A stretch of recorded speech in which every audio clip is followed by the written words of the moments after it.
If you do not know about this plugin called Admin and Site Enhancements and you're using WordPress a lot, then this video is for you.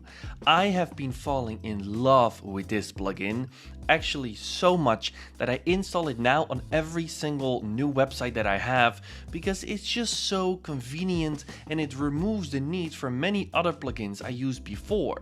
I talked about this plugin already in one of my previous videos and a lot of you want to learn more, so that's why this video is here. Let's go and install this plugin together and I will show you what settings I normally use. Go to the plugin sections and you can simply search for ASE. When you activate it and you refresh it, then it doesn't show up over here. It's a little bit hidden. It's under Tools and then Enhancements. But you can also get to the settings just from the plugin section and then click on configure over here. And then you will go to the plugin. The design of this plugin looked a little bit different before, and that is because I made a redesign. Yes. So what happened is that I started using this plugin and I loved it so much that I approached the developer and I said like, hey, can I offer you a redesign? Because this plugin can easily be improved with some small changes. So I made a whole redesign in Figma and I sent him this. And then he actually changed the plugin to look more like this.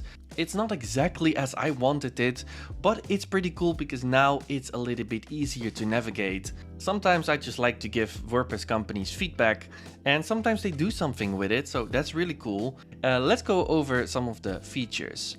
First, content duplication already saves you one plugin. What this does is that it gives you a duplicate button. So if you turn this on and you click on save the changes, you will have that once you have saved the changes and refresh. And then you will see that you have the duplicate button. The next one is content order. Normally there is no option to change the order of these pages, but with content order you can. So when you click on save the pages and you go back to pages, you refresh, then you will see that nothing happens because you need to turn it on. If you click on expand, then you can check where you want that feature to apply. Unfortunately, it doesn't check it by default. That's a little bit of feedback for the plugin developer. Please make that default because I'm turning this on for a reason. It doesn't make sense that I have to do 2 more clicks in order to get what I want. Okay, so if you then click the changes, go back and then refresh, and you refresh, then you will see that you have this new option over here called order. When you click on that, then you can change, for example, the sample page to the top.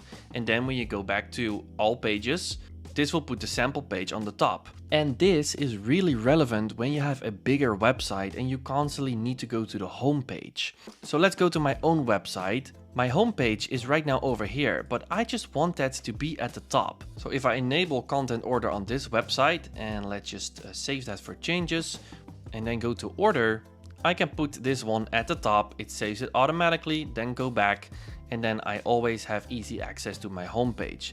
Unfortunately, it doesn't show my custom post types here, so please add this functionality as well, because otherwise we still have to use another plugin like post types order in order to order our custom post types posts. Okay. Then the media replacement, I would highly recommend it, which will give you a button in your media library. So let's say you want to replace your logo, but you don't want to go into Elementor and replace it in every single place you have the logo. You just want to replace it straight from the source. You can do that because with this plugin you will get a button.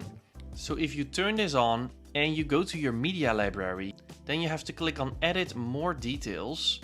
And then you will have this feature over here, replace the media. And then you can replace it with another photo, perform replacement.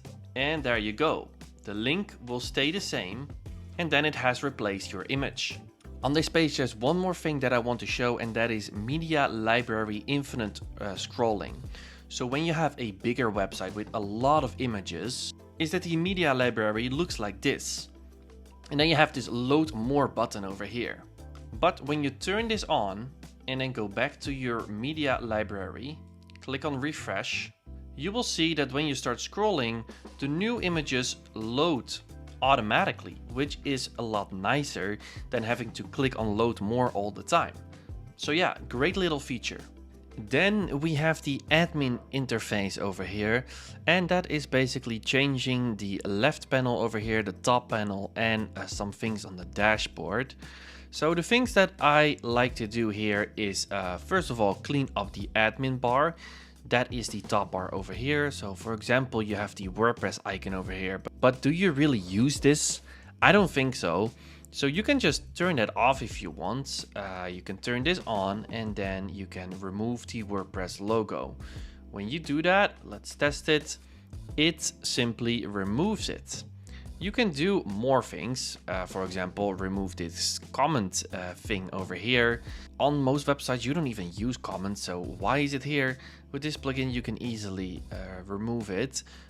If you don't like that WordPress says howdy by default, you can also remove that and then click save the changes, and then it just shows your username here and it has removed the comments over here. The one I do like to always use is disable dashboard widgets. That is simply all of these things you see over here on the dashboard. So you can disable that. But then again, you have to check all the boxes. So for the developer as well, maybe it would be nice to just by default check all of the things and that you can exclude some things if you want to, because now I had to do 6 extra clicks to simply clean up my dashboard. But when I do, then it looks like this, which is a lot nicer. Can you even make it in a way that it doesn't even show this with add the boxes? That would be even nicer. I don't know if that's possible, just a question. You can even disable the whole admin bar if you want to. I do not recommend that. This one can be nice. That's the width of this panel over here. By default, it's 180. So if you have a bigger screen or if you have a lot of information there, you can simply make it a little bit wider. I don't do that, but when you have a lot of plugins with long names, that can be a nice thing to do. This one is very nice, admin menu organizer. So this is basically the editing for this left panel. So let's say that you never use the comments, you can simply disable it and then it will not show up over here.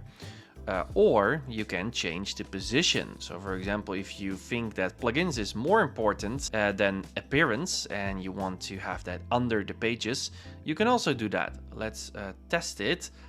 And here you can see pages, plugins.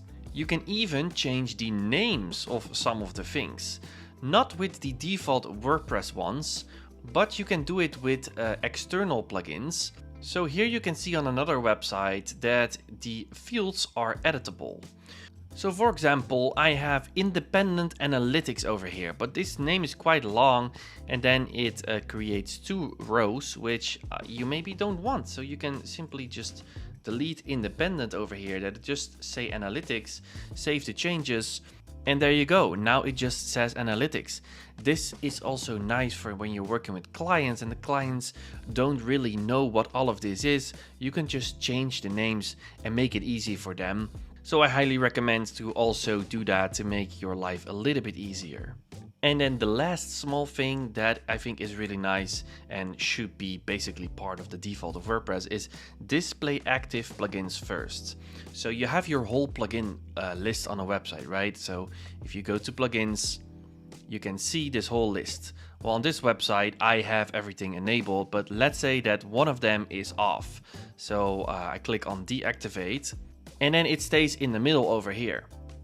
With this feature, you can make sure that the deactivated plugins will always be at the bottom so that it's a little bit more organized, because sometimes you're testing things and then in this way it looks less cluttered. They also have login and logout features. The one I always use is change the login URL. This is also part of some security plugins, because you know that when you want to log into a WordPress website, you can always put wp-admin after the link and then you will get to the login page. But this is not really safe, because that means that any hacker can basically get to your login page. So what you want to do is change this link to something else. You can use their default, which is backend, which is already better than just wp admin because it is different and they don't know. But if you want to be really secure, then you can do like a weird code in here and just save that somewhere on your computer so that the login page is only accessible via that link. But again, save this on your computer because if you forget this one, then you cannot get to your login page, which is a problem. And that's basically all I set up over here. Then I don't really use custom code because I mainly work with no code tools, so I don't use that. Disable components is really nice. They have a disable Gutenberg feature, but here again, you have to check all the boxes to make sure it's disabled for all of your normal post types, but also for your custom post types if you have that on your website. Yeah, so if you like to disable Gutenberg, then you can do that, which saves you another plugin. Oh yeah, and here, disable comments, you can completely disable comments from your website. So not just from the side menu over here, but just hide or delete that functionality. I'm not exactly sure what they're doing with this. It says disabling. So I think it's a hiding feature. I'm not exactly sure, but I always check that on. And then you also have to check that for the different post types. And that's basically all I do over here. Then in security, we have one more that I always check on, and that is limit login attempts. So you can put this at 3, which is default, but I always put it at 5 because sometimes when a client tries to log into their account, they type their password wrong a few times and then they will be blocked. And then you have to unblock them. That's a little bit more work, so I put it at 5. At least then bots cannot try to log into your website 20 times and try to crack your password. So that's a little security feature that I like, which is also part of many security plugins. Okay, for some reason this one shows up again. I already disabled that, so I'm not sure why that happens. Let's refresh it. Yeah, that constantly shows up, so that's also something for the developer. If I click on dismiss, don't show it again, please. For now, I hope that you learned something in this video, and I hope to see you in the next video on my channel.